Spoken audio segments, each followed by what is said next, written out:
લખતર તાલુકા પંચાયત ખાતે આજરોજ સામાન્ય સભાનું કરાયું આયોજન। લખતર તાલુકા પંચાયત પ્રમુખ ચેમ્બરમાં સામાન્ય સભાનું આયોજન કરાયું। 2 કરોડની બહાલી આપવામાં આવી। લખતર તાલુકા પંચાયત સામાન્ય સભામાં આયોજનને 1 કરોડ અને 1 કરોડ 15 માં નાણાપંચ લખતર તાલુકાના માટે બહાલી આપવામાં આવી। નવા પ્રમુખ ચૂંટાયા બાદ પ્રથમવાર સામાન્ય સભાનો આયોજન કરવામાં આવ્યું। લખતર તાલુકા પંચાયત સામાન્ય સભા તાલુકા પંચાયત પ્રમુખના અધ્યક્ષ સ્થાને કરવામાં આવી। સામાન્ય સભામાં લખતર તાલુકા પંચાયત પ્રમુખ, તાલુકા વિકાસ અધિકારી, કારોબારી ચેરમેન, ઉપપ્રમુખ તેમજ તાલુકા પંચાયતના સભ્યો અને તાલુકા પંચાયતના અધિકારીઓ રહ્યા હાજર। લખતર તાલુકા પંચાયત ખાતે આજરોજ તાલુકા પંચાયતના નવા પ્રમુખ ચૂંટાયા બાદ પહેલીવાર સામાન્ય સભા યોજવામાં આવ્યું હતું।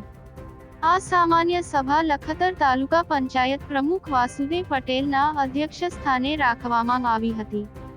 આ સામાન્ય સભામાં લખતર તાલુકા પંચાયત આયોજનના 1 કરોડ અને 15 માં નાણાપંચના તાલુકા લખતર તાલુકાના 1 કરોડના કામોનું બહાલી આપવામાં આવી હતી।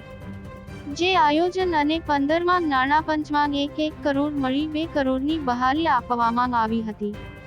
અંતકાલીન કર્મચારીઓને સામે કોર્ટ કેસ માટે વકીલ રોકવા 1 વકીલ ફીનો ખર્ચ 15,000 અને 2 કેસ હોય તો 30,000 માટેની સ્વભંડોળમાંથી ચૂકવા માટેની ચર્ચા પણ કરવામાં આવી અને નરેગાનો વાર્ષિક લેબર બજેટ ચેક કરવામાં તેમજ ચર્ચા કરવામાં આવી।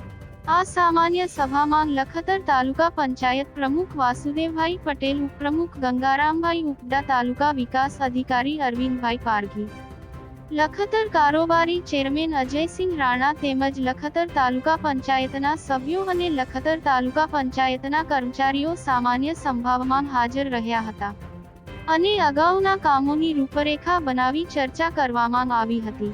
જેમાં ગટર line, paver block, CC road અને પાણીની પાઇપલાઇન તેમજ પીવાના પાણી માટેની ખાસ ચર્ચાઓ કરવામાં આવી હતી। આ સામાન્ય સભામાં તમામ ગામોને વિકાસ થાય તે માટે સાથે મળી કામ કરવા માટેની લખતર તાલુકા પંચાયત વાસુદેવ પટેલ દ્વારા સૂચન કરવામાં આવ્યું હતું। ધર્મેન્દ્રસિંહ ઝાલા, લખતર।